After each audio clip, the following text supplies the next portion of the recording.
The Power of Calm, a Zen story for the soul.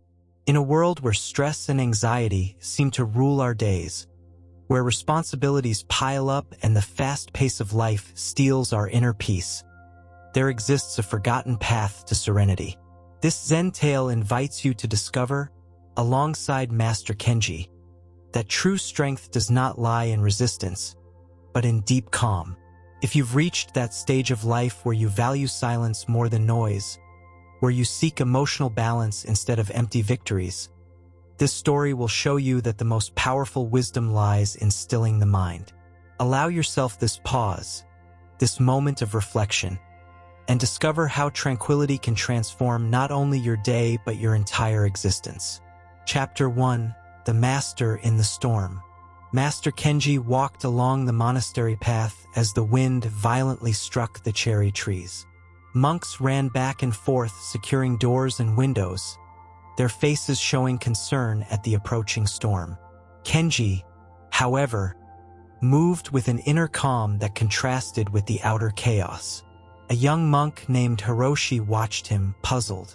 He had devoted years to meditation and mindfulness, yet in moments of crisis like this, his mental peace vanished like smoke.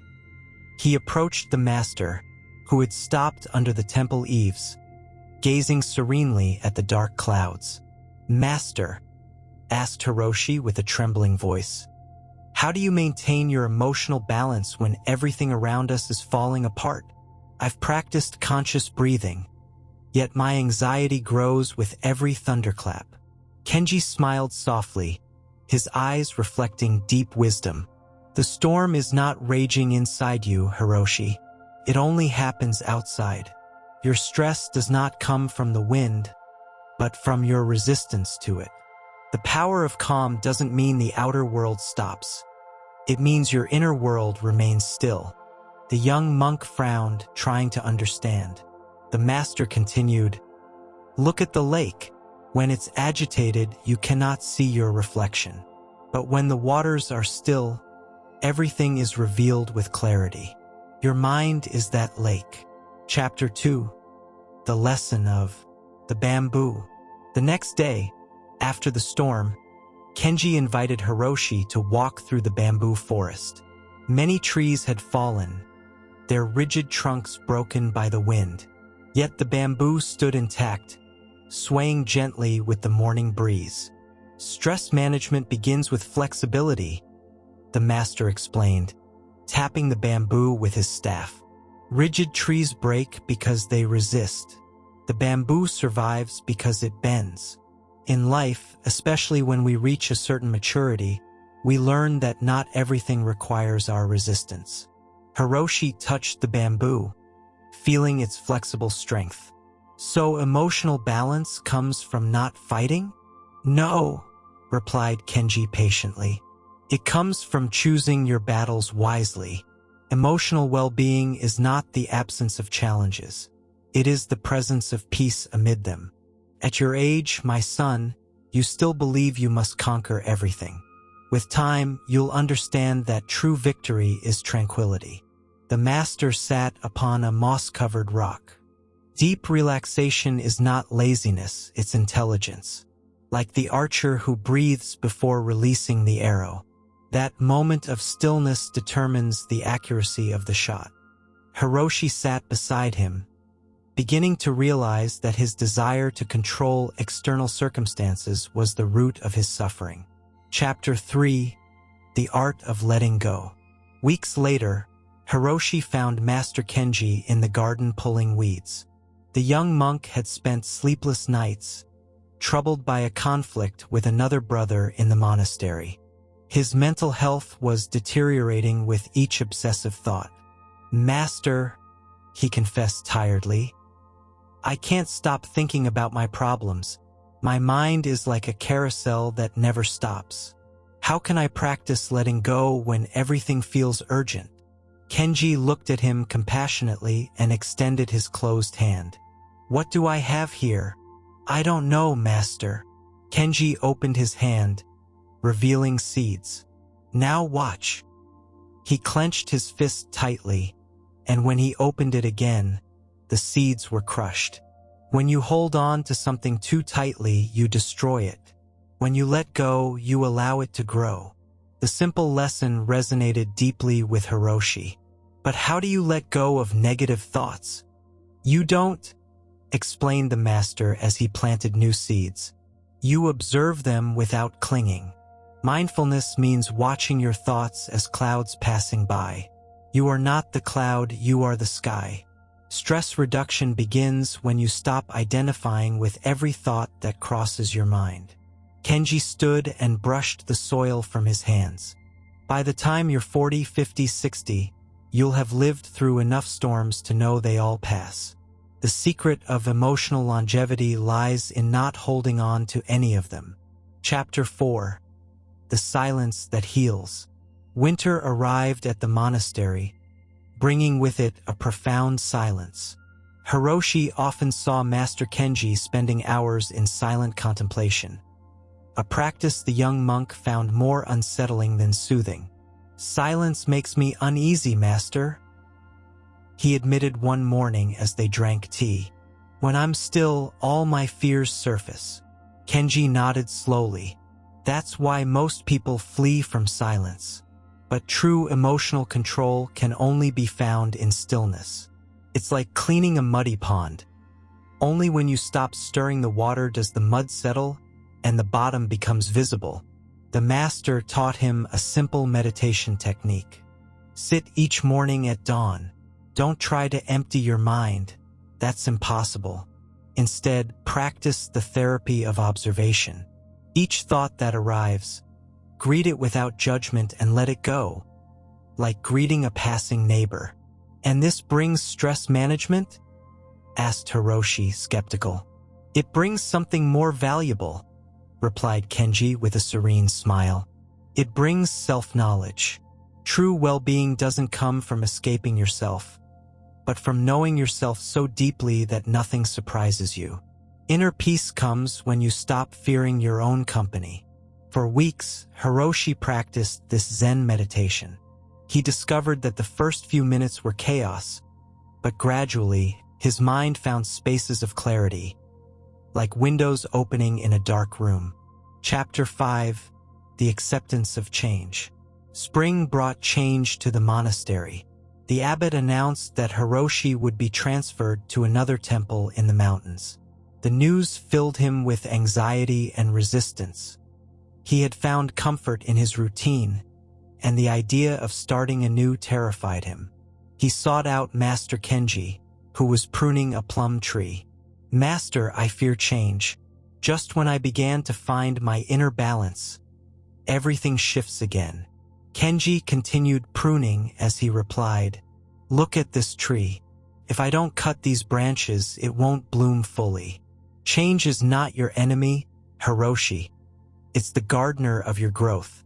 Emotional resilience is forged by accepting that nothing lasts."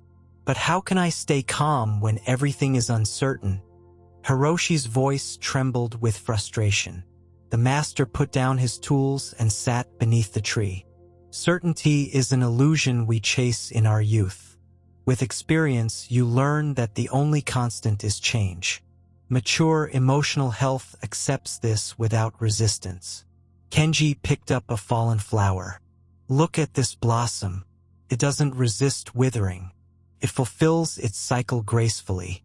That's how you must relate to change. It's not about the absence of fear. It's about trusting your ability to adapt." "Is that the key to emotional mastery?"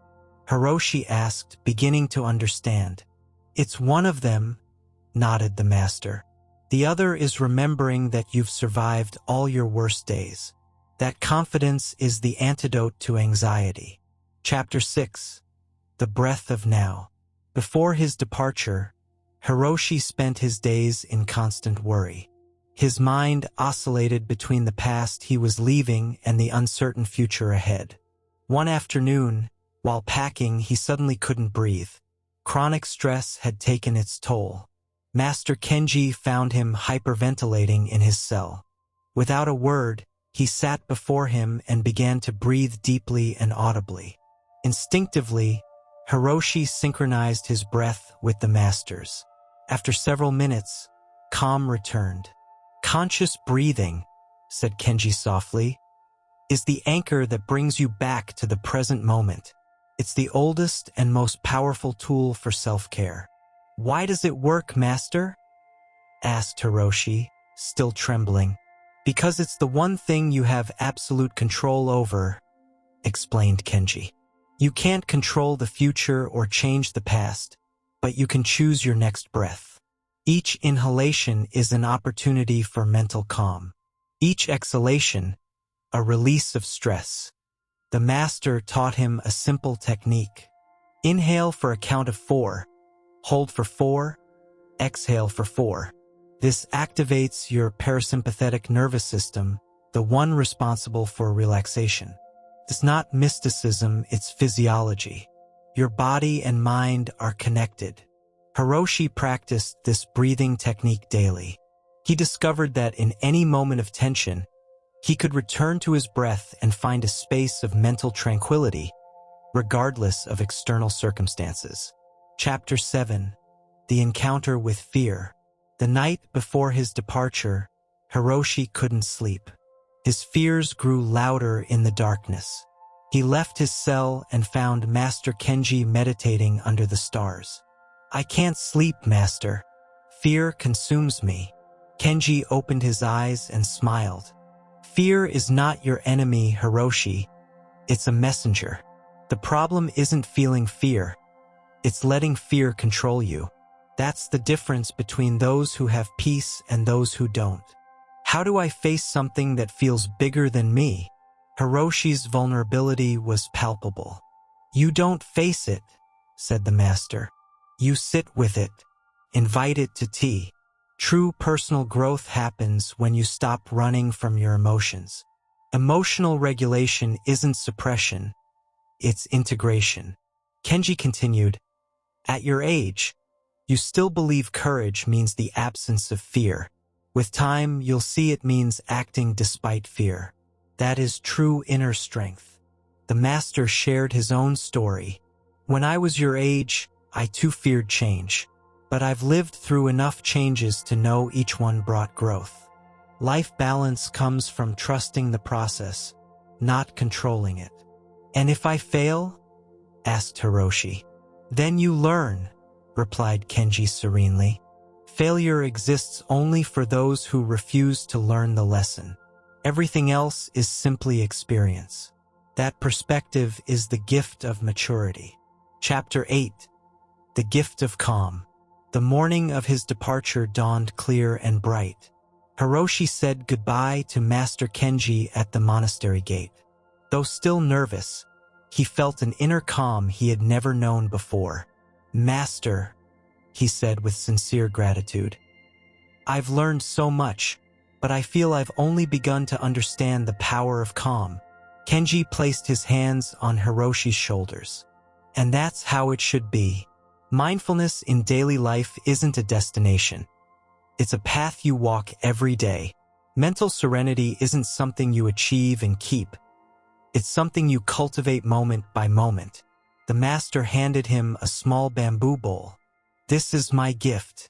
When you drink from it, remember, just as the bowl cannot be filled if it's upside down, your mind cannot receive peace if it's full of resistance. Personal well-being begins by emptying yourself of rigid expectations. What is the most important lesson, Master? Asked Hiroshi, his eyes shining with tears. Kenji smiled with the wisdom of one who had spent a lifetime cultivating peace. That calm is not passivity, it is the greatest power. A still lake reflects the moon clearly.